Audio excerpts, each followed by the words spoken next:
Blue Beetle.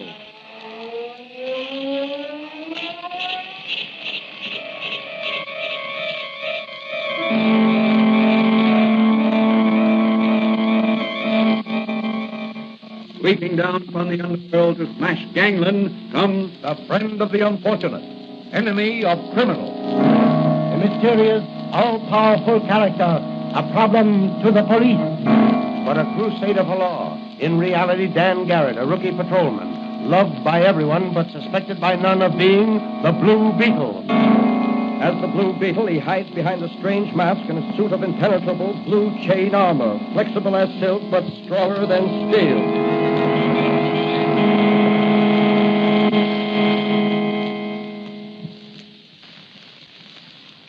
Today's Blue Beetle episode is entitled Murder for Profit. James A. Ridley of Ridley and Corcoran, wealthy investment brokers, died in City Hospital under peculiar circumstances. Was his death on the operating table murder? Will his death affect the stock market? Can Dan Garrett, rookie patrolman, who is also the Blue Beetle, solve this case and run the murderers to earth? As our story opens, Dan Garrett is visiting his friend and advisor, Dr. Franz, in his little apothecary shop. But, Danny, you say the authorities suspected an attempt would be made on Ridley's life? Apparently. They sent Mannigan and me rushing over to City Hospital to guard Ridley as soon as they heard he was to be operated on. But what made them suspicious? I don't know.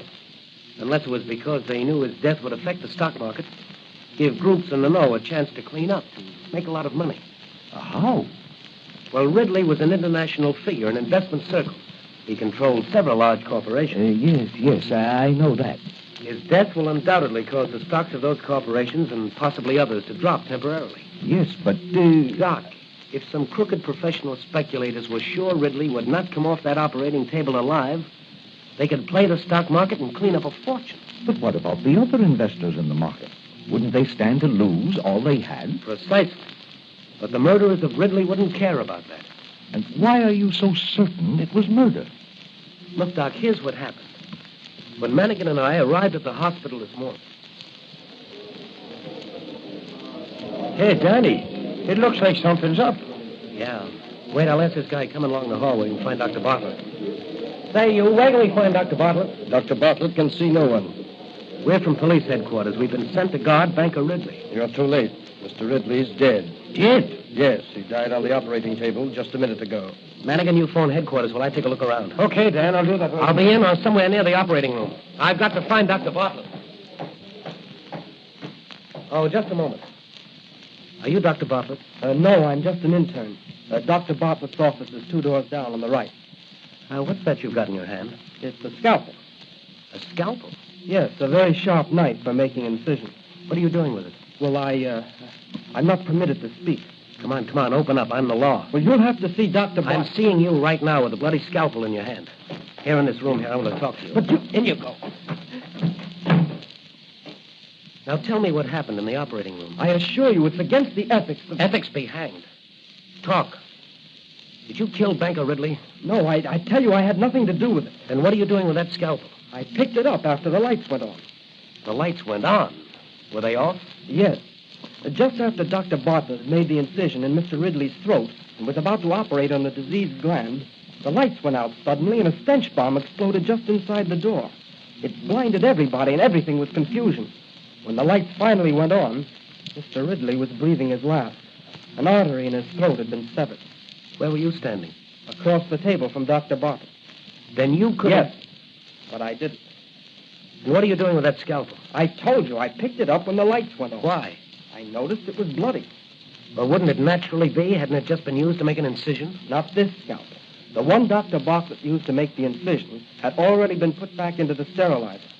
But why should you pick up this scalpel? Well, I thought there might be fingerprints on it. Fingerprints?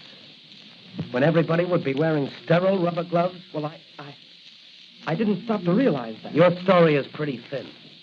I'm going to take you down to headquarters and let some of our...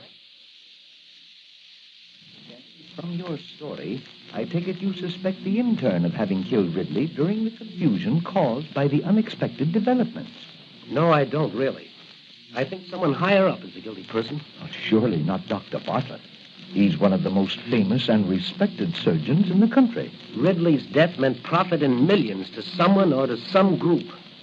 You know the lengths to which some of our most respected citizens will sometimes go to acquire quick riches. Yeah, that's true.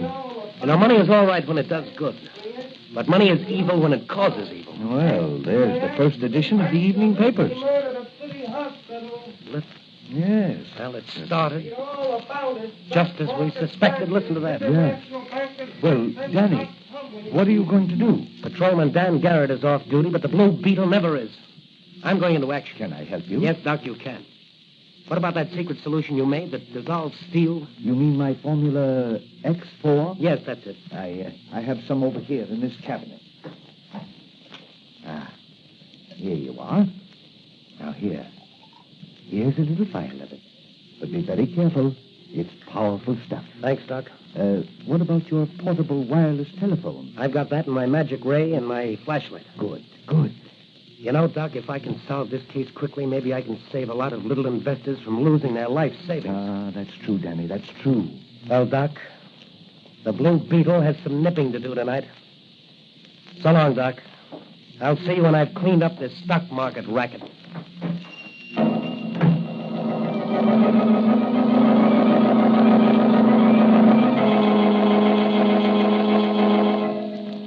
Again, the Blue Beetle rides the night wind. In his speedy motor car, he sets out in search of the murderers of banker Ridley. Will he unmask them?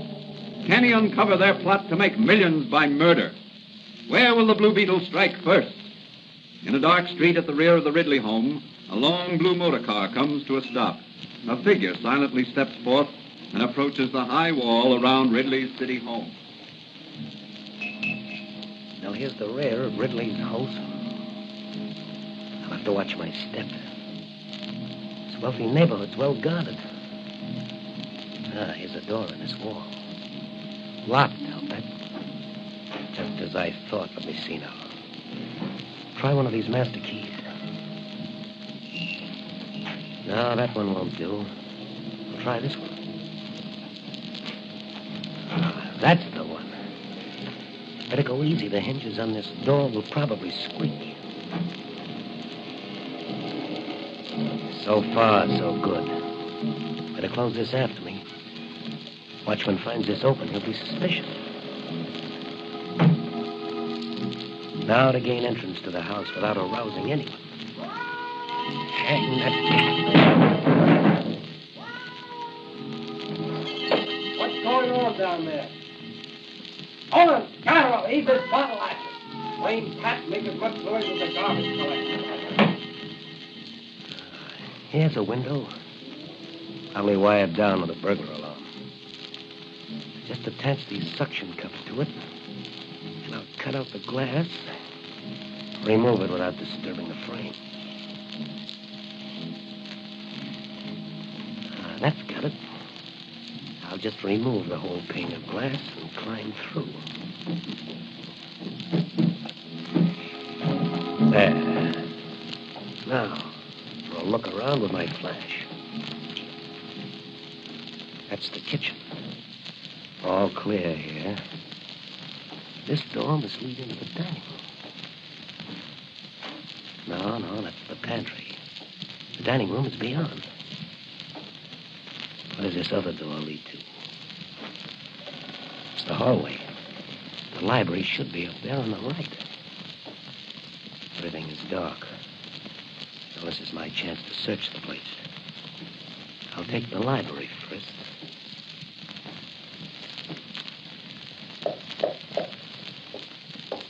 The wall is hollow. Just the place for a wall safe. Back of the picture.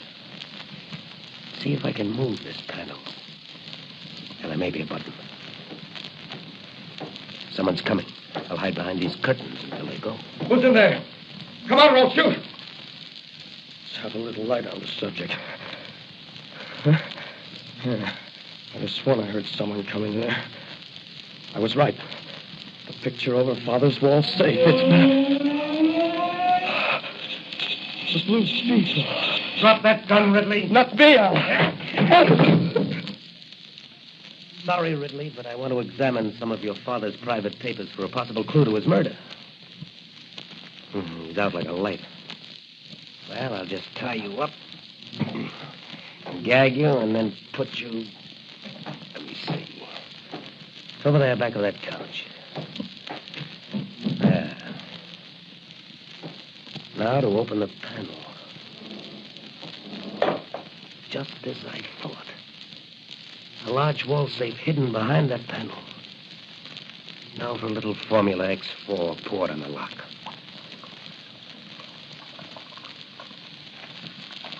She's working, all right. Eating right through that steel. There, that does it. Jewels, stocks, and bonds. What's this? A letter. To whom it may concern. This is to inform the authorities that should my death occur due to other than natural causes, it would be advisable to investigate the affairs of my partner, Charles Cochran, and my adopted son, Samuel. Well, Mr. Ridley, the Blue Beetle will certainly investigate. I'd better take these papers and jewels along with me. They'll be safer with me than here with your adopted son, Samuel.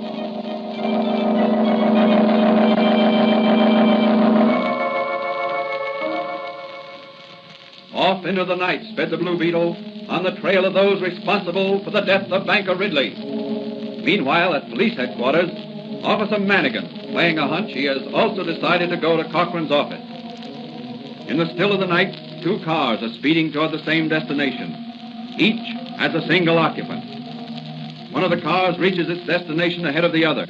A mysterious figure alights and disappears behind the building on the corner. Quickly, he mounts the fire escape. A minute later, a circle of light is playing on the door of a safe. In the middle of that circle of light is a large Blue Beetle. The doctor's Formula X4 worked once before tonight. It ought to work here. Sure is powerful stuff. Now let's see what this safe contains. Stocks, bonds, and certificates. Here's a list of something. To be sold short for Samuel Ridley, Charles Cochran, and Mr. John Smythe. If and when. I wonder who this Mr. Smythe is. You'll never know, Mr. Blue Beetle. Officer Manigan. Isn't it late for you to be out alone? No, none of that. I've got you covered, and I'll shoot you if you make a move. You're going to the station house with me. Maybe you can explain to the DA what you're doing in this office at that safe there. I was looking for the lost cord. Cut out the wisecracks and slip these bracelets on. I'm sorry, Manigan. We both seem to be cornered. That door in back of you is blocked. What? What? Never take your eyes off your man until you've got him securely handcuffed, Manigan.